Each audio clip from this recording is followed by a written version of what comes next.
and welcome. So today I'm at a little lake. It's my own little lake, not mine, I didn't own it, but I'm part of a syndicate and it's a really good small water. It only gets stocked twice a year, so it got stocked in December, end of December, January and February. After a month the fish usually switch on to feeding on the naturals, like proper hard on the naturals. In the last week or so they've been on lake olives, stroke pond olives, and they've been very, very tough to catch. However, I've got a method that I use and I'll talk a little bit more about it, and I'll show you the flies as well. I've got river dry flies, but there's a particular method that I use where I suspend a really lightweight nymph tied on a dry fly hook underneath a decent sized dry. So the decent sized dry is there to bring them in. Excuse me, the water's crystal clear, and because it's crystal clear you can see my nymph a mile away, and the nymph's got a little splash of colour which I think is key. So we'll give it a bash and see how we get on. So when I'm fishing I prefer a light weight rod. This is a 6 weight and it's a 9'6" for a 6 weight, so really light, and I build my own tapered leader. Because I've got quite a big dry on there, I build my own tapered leader, and I build it with copolymer. So I have 12 pound in the butt, I have 8 foot of that, then I have 6 foot of a 6 pound fluorocarbon because I want that sink before the dry. And then off my dry I've literally got 4 pound fluorocarbon. And off that 4 pound fluorocarbon, and my dry's there, if you can see it, I've probably got a foot, and I'll go as short as 6 inches with the nymph below the dry. Now it's quite windy in this corner, and this is typical. We're nearly into May, we're a couple of days short in May, and the weather's abysmal. So I've got a little bit of shelter here. I didn't need to cast far, I've just seen a fish move and it looked like it took for the surface, so I'm going to try and cover it if I can. Now, usually what happens is the nymph's sinking when I cover it. Oh, he's right at my dry, he's at my dry. He came up and nudged the dry fly there. It's so windy it's hard to see, but he came up and nudged the dry. So usually what happens is if I cast and cover a fish, I'm watching my dry fly, I've got a post on it, and quite often if I cast near a rising fish it dips ever so quick. That's him taking the nymph just as it's dropping through the surface. Like I say, very, very lightweight nymph. That'll be my phone. I'm looking, you'll see the fish will move just subsurface. They just create a swirl, that's about it really. And it's raining, my glasses are wet as well. But it's hard to see them moving with such a ripple in the water. It's better if it's flat, calm, but God, this weather's crap. We'll keep at it.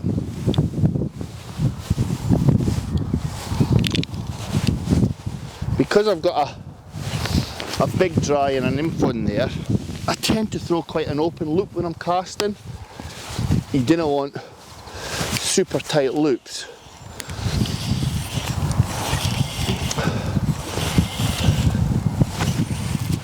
It's hard for me to get turned over. The wind's coming from left to right, blowing into my face, so casting anywhere in this direction is a struggle.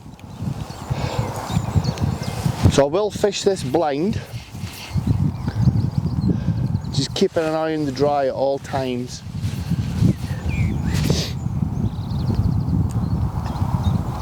But at the same time I'm always looking for fish moving. If I can see which way they're moving, I can get this in front of them, they'll often take the nymph. Like that first fish I cast to, that was right on the dry,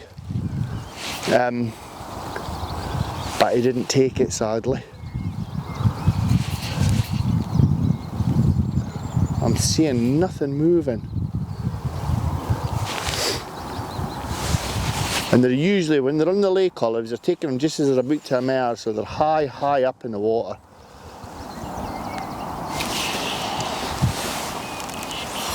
what I might do is I've maybe got a little bit too long to my nymph. I might shorten it up. They're that high in the water. So if you've got a fish cruising 6 inches below the surface and your nymph's a foot below it, he's not having it at all.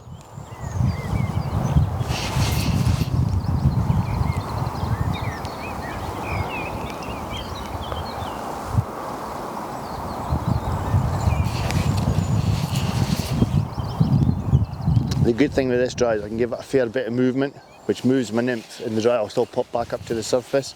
It's a mixture of foam and antron, so it's really, really buoyant.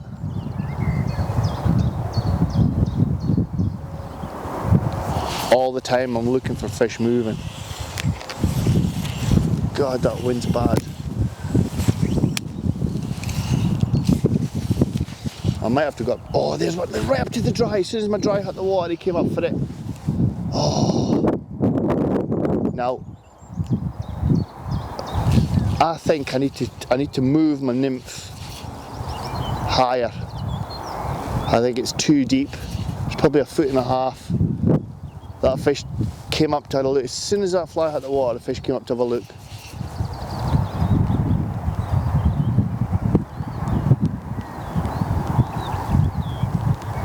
Yeah, I'll shorten this.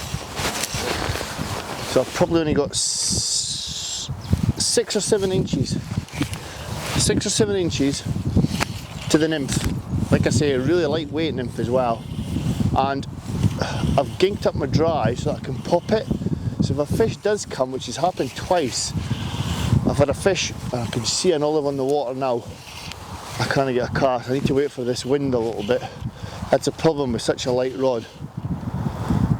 But I've ginked the dry right up, and the reason I've done that is because I've had fish come up, I can give it a pull, pop it, and hopefully get that nymph working. Giving that little bit of movement when a fish has been up, they'll quite often turn on the nymph. But that's 2 I've had up to the dry. But ideally, with this method, I need to see them moving. And I'm not seeing enough of them moving just now. Ideally, you want them quite close in. The greater the distance, the harder it is to set the hook. Especially with a light rod and a light tippet. Come on, something move. The thing is, I know when this calms off, it'll be on fire. I just need it to calm off a little bit. This method's far better fished to sighted fish rather than blind, although you do catch some blind.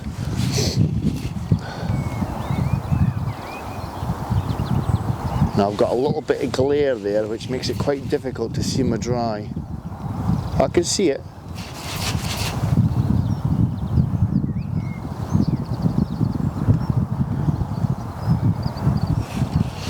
Come on, something move. Another olive's just blew past me there. It's about the right time of day, 12 o'clock now. Well, it's a little bit before 12 o'clock. I expect everything between 1 and 3 and 4, very similar to a river.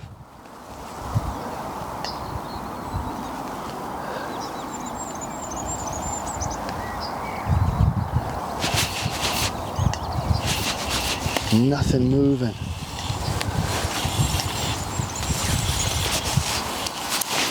Sometimes I'll cast in towards these trees. They'll come up and swim round these trees, and they'll quite often pick stuff off.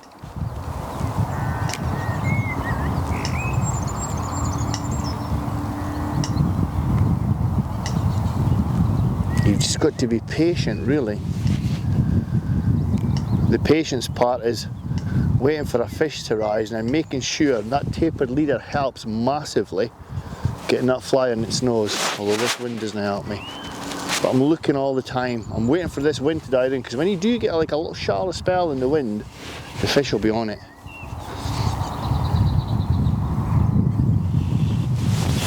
So we go in the wind. It'll be interesting to see if he's took the nymph or if he's took the dry. I think he's took the nymph. Nah, he's took the dry fly.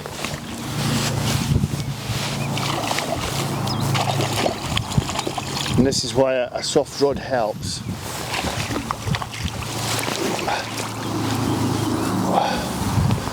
I've got some fight in this clear water, I'll tell you.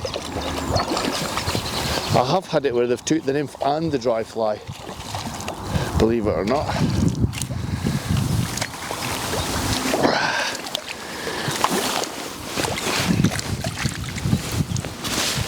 I think he's had the nymph as well.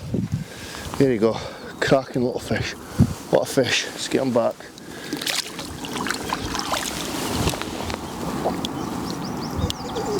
So I think that last fish that I had, believe it or not, he's away with my nymph. It's a problem with such light tippet, I suppose.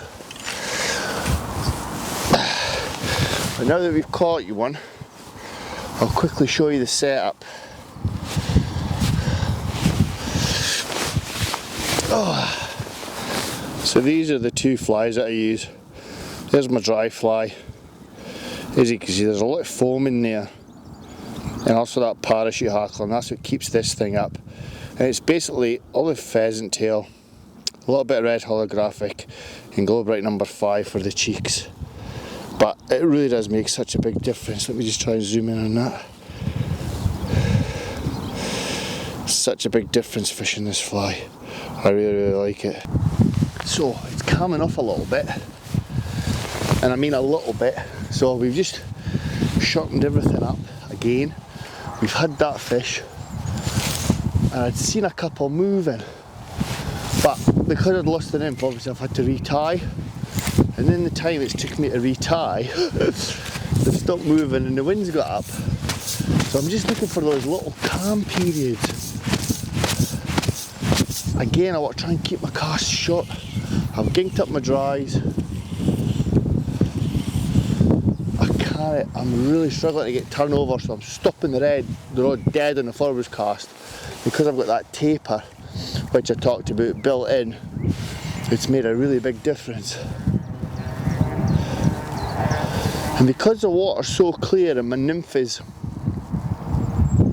literally 6 inches, 8 inches below it, I can see the fish turn on the nymph under the water. Well, when it's no windy I can, and I can hit them. But when it's breezy, I'm struggling. But I've had that a couple of times. I've seen the fish move to the nymph under the water and I've missed them.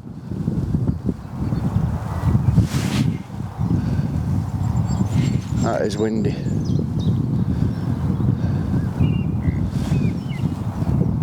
The wind's sort of blowing into my face, so there is fish on the other side that I can see in the calmer water. There's one. Now, can I reach that? Like I say, slow your cast down. I can reach it, turn over. Oh, look at that, that's perfect. I'm about 2 feet away from him. 2 or 3 feet away from him. He should see it if he was going the right way. If he's going the wrong way, He'd have had that by now if he was there. Hence my tapered leader. It's getting the cast on the money. Nah, he'd have been on that. I'll just start to fish this back. The wind will fish it back for me anyway, but every now and again, because I've got a load of gink on my dry, I can give it a little dunt and it moves my nymph. Oh, bugger! Oh, bugger! Oh, bugger! That took the nymph and I missed him. I seen it turn underneath and I lift, big gloop, missed it. There's another one a little bit further out, see if I can reach that. If I can get turned over, I can get near them. But I didn't want to jeopardise the presentation. I didn't want my little nymph, because it's on such a thin tippet, tangling in the dry when I'm trying to punch it into the wind. That's a really good take, that. He's seen it, the silver under the... Oh! Under the... Oh! Under the... Oh! Another one. How did I miss that? Literally, how did I miss? Oh, he was there. I just lifted into him. Come on. I went to lift my rod off there because I couldn't see my dry. I thought I'd just sunk it. Oh, there's one at my dry now. Give it a little bit of movement, move the nymph.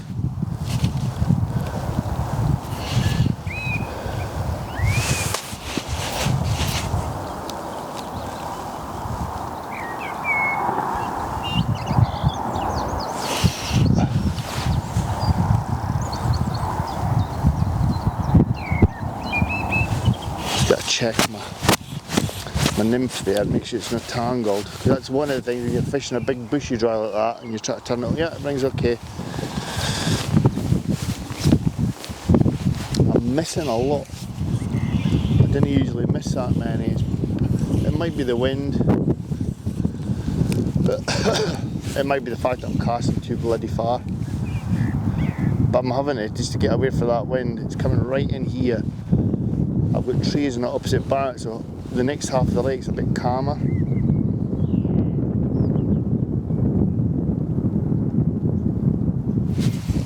There's one. Now, when I turn this over, I can see lake olives on the surface now. Not many, but they're there. Still a bit early in the day.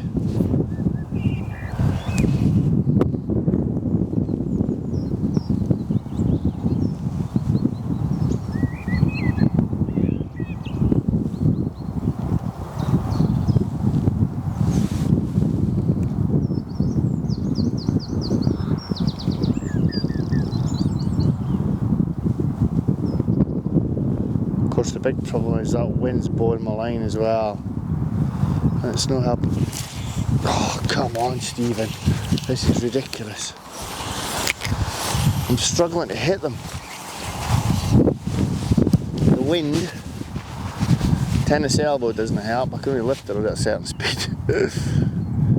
I'm kind of wanting them to hoot themselves, but that's a few now that have come up at the nymph, and I've missed them. I'm not sure if you can hear that wind in my microphone. It's really windy.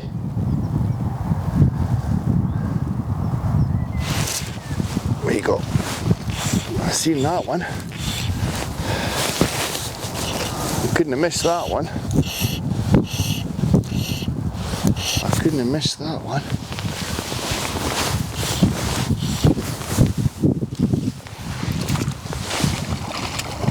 And this one is on the nymph.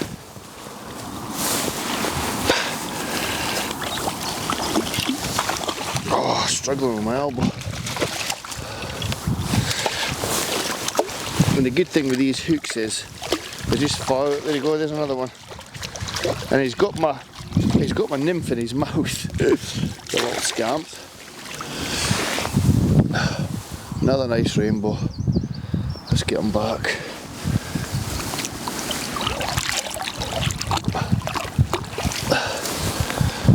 So, as you can see, very, very effective. Very effective. So it's getting a bit windy right now, but I thought I'd quickly show you the setup. So I start off with the Fluoroflex Plus. Because it's fluorocarbon, it's a little bit stiffer.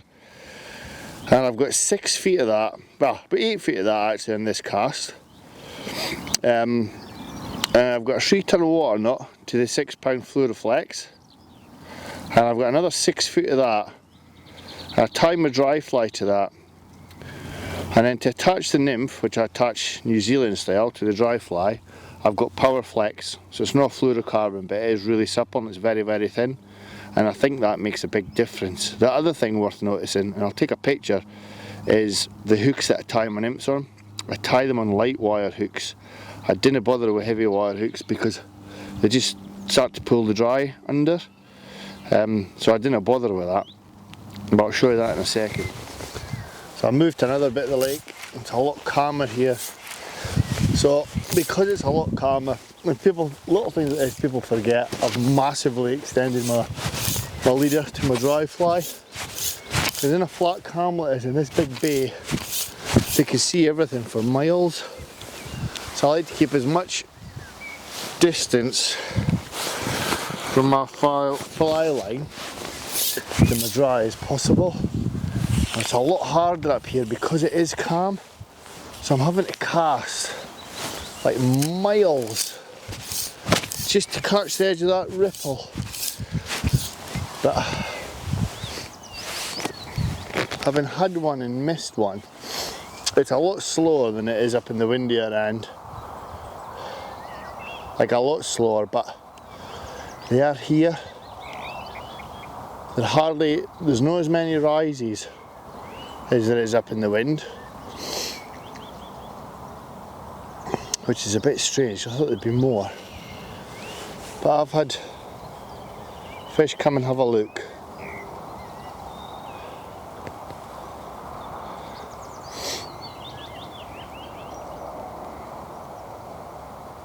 I've probably only got 6 inches to my nymph now in this calm.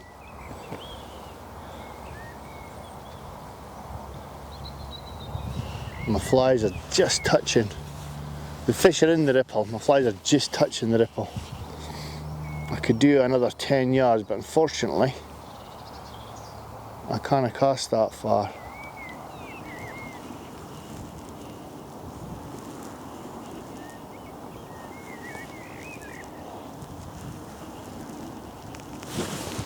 Right, there's one here. He's come up a couple of times, hence I'm going to have a cast at him.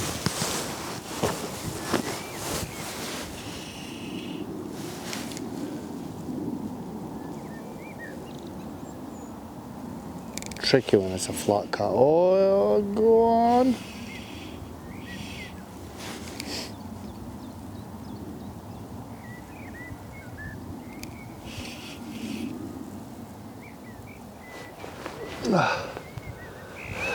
So there you go.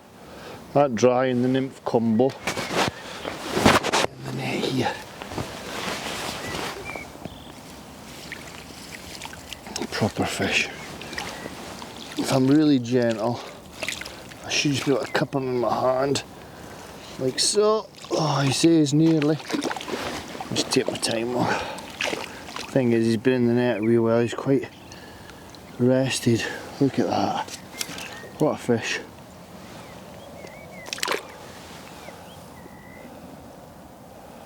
So there you go. What an amazing method that is. Just superb.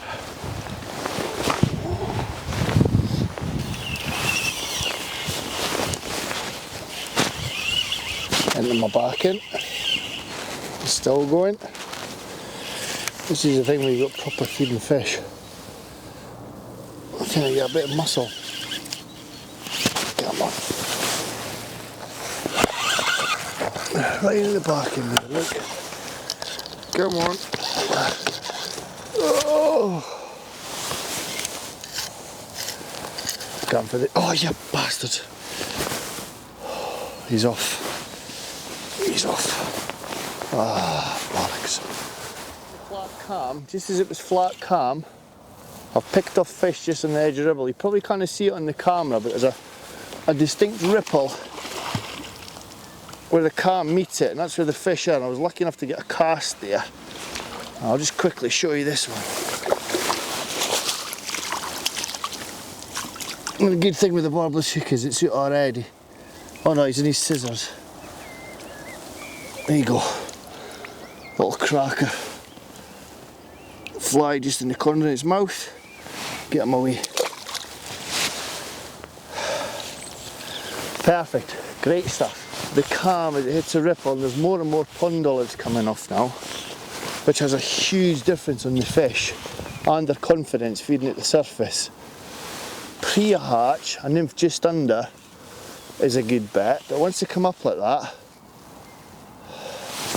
and this one's not looking too healthy, to be honest. Looks like somebody's battered him with a lure.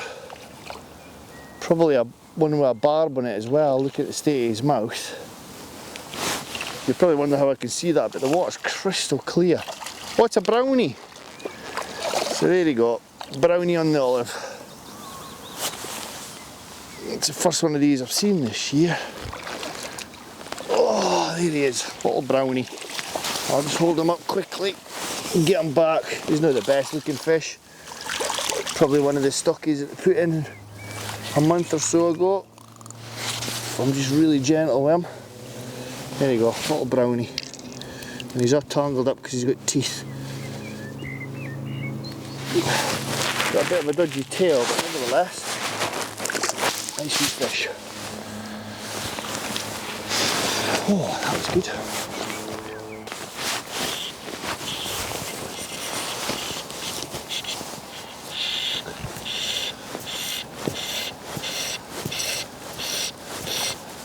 As I say, is right at the very start. Once they come on and they're up and they're feeding, then you'll have a field day. It's just being patient. That's another brownie, believe it or not. And that's the noise of a man's 55-year-old fly reel behind me. A clicking Paul fly reel. I've got a spectator called Mark keeping an eye on me. Oh, come on, come on, come on. Oh, it's a nice brownie, that one. I'll quickly show you him and get him back. Again, on that nymph, you have to watch your brownies because they've got teeth. Not like a rainbow.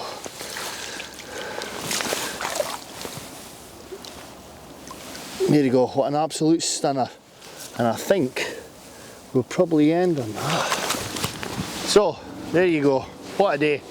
I've had fish all around the lake on that method. It's been pretty spectacular to say the least. But just when the pond dollars are coming, don't get yourself all warmed up because they're not hard to catch. You just need to get the method, and that method, that little nymph underneath the dry, that's the one that does for me. I really hope you enjoyed that, folks. If you did, please subscribe to the channel. Take care and bye bye.